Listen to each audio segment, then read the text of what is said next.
दोस्तों, आज का हीरो स्टॉक्स में आपका स्वागत है। और आज इस वीडियो में हमारे क्वेश्चन को डिस्कस करने वाले हैं। इस क्वेश्चन में बेसिकली इनका पूछना है कि what is the best way to invest money. क्या तरीका है पैसा को इन्वेस्ट करने का, सबसे अच्छा तरीका क्या है। सबसे पहले तो हम सजेस्ट करेंगे कि ये 4 बुक आप जरूर पढ़िए। Rich dad poor dad, the richest man in baby loan.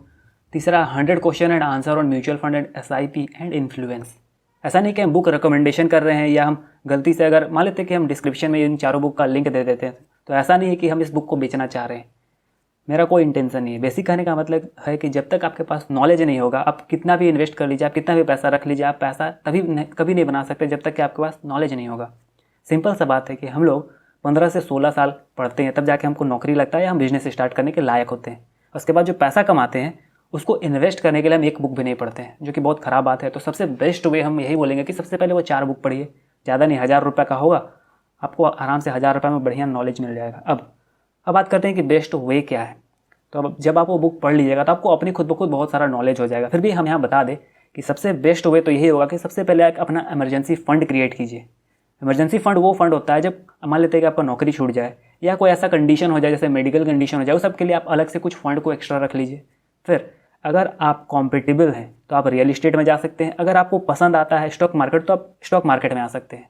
तो यहाँ बेस्ट वे कहने का मतलब है कि ठीक है, आपका इमरजेंसी फंड रेडी है, उससे आपको कोई दिक्कत नहीं होगा। आप इंश्योरेंस ले चुके हैं सब चीज़, मतलब आपको कुछ होता है तो आपका फैमिली को आराम से ज़िंदगी गुजर बसर कर सकता है, उतना का हो चुका है।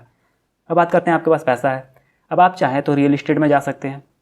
रियल इस्टेट में जाने से आपको फ़ायदा ये होगा कि आप जो ज़मीन या कुछ भी आप ओन कीजिएगा, ज़मीन या घर, तो उसको आप अच्छे तरीके से यूज कर सकते हैं। जिस तरीके से आप चाहे यूज कर सकते हैं, खेती करना हुआ, दुकान बनाना हुआ, रेंट देना हो।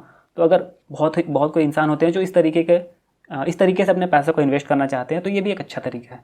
बस दिक्कत यही है कि वो बहुत ज़्यादा इललिक्विड होता है। जब भी आप उसमें पैसा डालिएगा तो काफ़ी लंबे समय के बाद आप उससे पैसा निकाल सकते हैं। ऐसा नहीं कि आज हम खरीद और हम कल के कल बेचना चाहें तो वो नहीं बिकेगा, बहुत ज़्यादा इललिक्विड होता है। अगर इन्वेस्टमेंट के पर्पज़ से ले रहे हैं तो हम लॉन्ग टर्म के लिए ही सोच के ले रहे हैं, लेकिन फिर भी बहुत सारा पेपर वर्क होता है। अब ज़मीन लिए हैं तो उसको संभालना भी होता है, क्योंकि अगर बाउंड्री नहीं दीजिएगा तो बहुत सारा कंडीशन आपको पता ही होगा, ये सब हमको बताने का जरूरत नहीं है।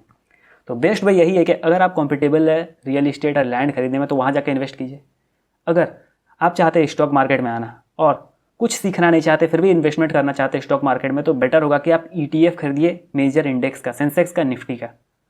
आपको यहाँ लगभग 12% 13% के आसपास रिटर्न मिल जाएगा। चांसेस है मिल जाएगा, लेकिन हाँ मिलता ही है, अब मिलेगा ही है ऐसा हम नहीं बोल सकते। ये आप अगर वो 4 बुक पढ़िएगा तो आपको पता चल जाएगा कि किस तरीके से सोचना है। तो इसमें अगर आप इंडेक्स में इन्वेस्ट कीजिएगा तो आपको 12-13% रिटर्न मिल जाएगा। उसके लिए आपको जाना है डीमेट अकाउंट खुलवाने के लिए। तो बेस्ट वे के लिए आपको एक तरीका पता चल गया कि ज़मीन में जाकर इन्वेस्ट कीजिए या कहीं और घर में। फिर आपको एक डीमेट अकाउंट खुलवाना है, और अगर आप शेयर मार्केट में इन्वेस्ट करना चाहते हैं तो जाके इंडेक्स में इन्वेस्ट कीजिए। मान लेते हैं कि आपको थोड़ा बहुत सीखने मन है। अब आप चाहते हैं कि ठीक है हम थोड़ा बहुत सीख के इन्वेस्ट करें, तो क्या कर सकते हैं कि आप ठीक है डीमेट अकाउंट आप मत खोलिए, छोड़ दीजिए। आप क्या कीजिए कि जिस म्यूचुअल फंड में आप इन्वेस्ट करना चाहते हैं, क्योंकि इक्विटी के बाद इक्विटी में ETF, उसके बाद जो सबसे बेहतर होता है वो होता है म्यूचुअल फंड। क्योंकि जो आदमी को बिजनेस समझने में मज़ा नहीं आएगा, वो और टाइम नहीं देगा, वो चाहे कहीं भी पैसा रख ले वो डूब जाएगा। इसीलिए बेटर होगा कि आप एकदम इक्विटी में किसी एक कंपनी को खरीदने एकदम मत जाइए। आप क्या कीजिए, या तो इंडेक्स खरीदिए। अगर आप थोड़ा बहुत सीखना चाहते हैं, थोड़ा टाइम देना चाहते हैं, तो फिर आइए mutual fund. Mutual fund manager को एनालाइज कीजिए, और क्या कीजिए कि किसी भी आप फंड मैनेजर को एनालाइज कर लिया वो किस फंड में काम करता है। अब उसका वेबसाइट खोलिए, उसका म्यूचुअल फंड का वेबसाइट भी होगा, वहाँ जाके आप डायरेक्टली इन्वेस्ट कर सकते हैं। उसका ऐप भी आता है। तो हम प्रेफर नहीं करेंगे कि हम किसी थर्ड पार्टी के ऐप को यूज करें, जैसे कि कोई भी ऐप हो सकता है, कोई भी ब्रोकिंग ऐप आपको म्यूचुअल फंड खरीद के दे सकता है। जहाँ आपका 10 म्यूचुअल फंड खरीदे हैं तो सारा का सारा लिस्ट वहाँ दिखेगा एक जगह आपको। लेकिन हम सजेस्ट करेंगे कि आप खुद डायरेक्ट जाइए उसी वेबसाइट में, या उसी वेबसाइट का ऐप होगा आपको मिल जाएगा, उसके थ्रू इन्वेस्ट कीजिए, क्योंकि थर्ड पार्टी के थ्रू इन्वेस्ट करना सही नहीं रहता। तो बेस्ट वे आपको समझ में आया। सबसे पहला तो इमरजेंसी फंड क्रिएट कीजिए। पहले तो ये 4 बुक पढ़िए, फिर अपना एक इमरजेंसी फंड क्रिएट कीजिए, एक इंश्योरेंस लीजिए, बढ़िया इंश्योरेंस की, आप अगर आपको कुछ हो जाता है तो आपका परिवार चलता रहे। उसके बाद आते हैं बेस्ट वे।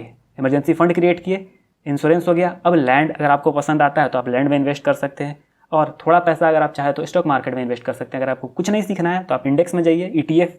थोड़ा बहुत सीखना है तो आप म्यूचुअल फंड में जा सकते हैं। और अगर आप पूरा प्रॉपर टाइम दे सकते हैं, अपना पूरा एनर्जी दे सकते हैं, तो स्टॉक मार्केट बहुत बढ़िया रिटर्न दे सकता है। आप इक्विटी में जा सकते हैं, किसी एक कंपनी को एनालाइज कर सकते हैं, तो वहाँ से आपको रिटर्न मिल जाएगा।